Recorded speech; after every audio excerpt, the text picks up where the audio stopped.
La plume de Poudlard.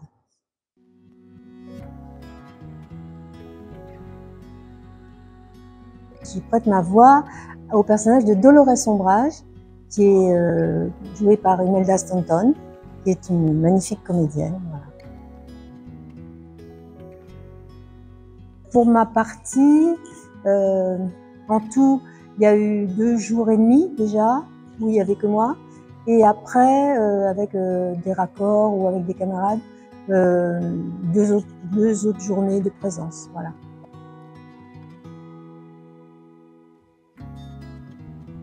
Ah mais je suis petite, mais j'ai pu sauter au plafond.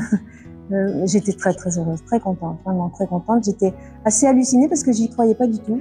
C'est un personnage qui est assez à l'opposé de ce que j'avais l'habitude de faire comme personnage, comme rôle. Et je me suis vraiment régalée. La tâche était difficile et les marches étaient hautes, mais franchement c'était un bonheur. Puis j'étais très bien dirigée par Laurie Rowe de la Warner et par à l'époque Jenny Gérard. Voilà. C'est vrai que quand on est cadré de cette façon-là, c'est vraiment un grand bonheur de travailler comme ça. Et puis il y avait le temps. Il y avait beaucoup de temps, ce qui est une denrée rare maintenant, de plus en plus. Alors, mes points communs, la taille, elle est petite. C'est difficile à dire parce que, bon, ce qu'elle représente, c'est un personnage, elle est sadique, elle est cruelle, elle est tyrannique, elle est toute la noirceur humaine, quoi. Et voilà, tout ce que je suis. Et l'idée, c'est d'aller chercher, comme font les enfants quand ils jouent les méchants, ou d'aller chercher au fond de soi toute la part de cruauté, de sadisme qu'on peut avoir.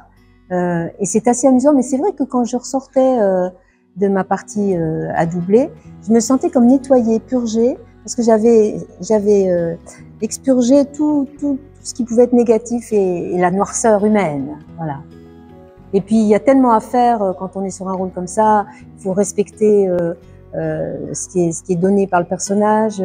Il faut être suffisamment humble pour être très à l'écoute, de façon à reproduire le plus exactement possible, mais aussi le plus sincèrement possible ce qui nous est envoyé par ce personnage-là. Et c'est complexe, c'est complexe. Elle est tout en contraste et c'est ça qu'il faut jouer aussi, entre son sourire affiché, sa tenue rose, ses pommettes, son visage très extraverti, ouvert. Ça pourrait être un visage généreux.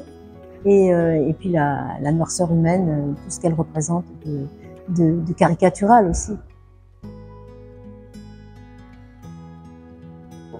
Alors avant, moi, je me plaisais bien dans les personnages très doux, très gentils, les mamans, les mères de famille, les assistantes sociales. 1 ou 2 fois, j'avais été en contact avec des rôles plus chargés, plus négatifs, plus durs. Et je m'étais surprise moi-même, je me reconnaissais pas, mais c'était assez agréable de pas se reconnaître. Et finalement, les 2 sont intéressants. Il faut toucher à tout. C'est aussi le travail d'acteur. Un acteur doit être capable de passer par différentes extrémités, différentes humeurs. Rentrer dans une humeur comme ça à laquelle on n'est pas forcément habitué, c'est bien. Puis on travaille différents masques. On a tous des masques. Mais là, c'est le moment de travailler.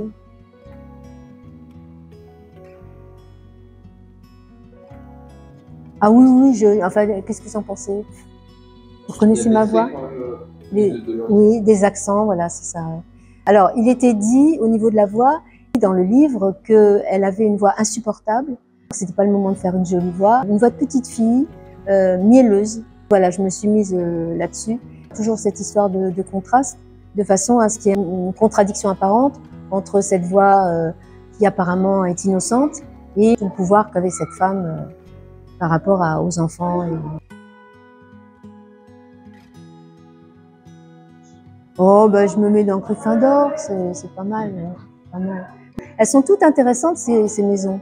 C'est ça qui est amusant. On voudrait avoir le tout, on voudrait faire partie des 4, mais il faut choisir, hein. Mes projets actuels, je travaille régulièrement avec des musiciens pour des concerts lecture. Ce sont des montages de textes, soit aux personnages de la littérature, soit des périodes de l'histoire. Il y a de tout. Et là, la prochaine commande, c'est une nuit de la lecture sur le patrimoine. Voilà, c'est le thème, donc c'est vaste. Donc il y aura du La Fontaine, du Proust, mais aussi des contemporains.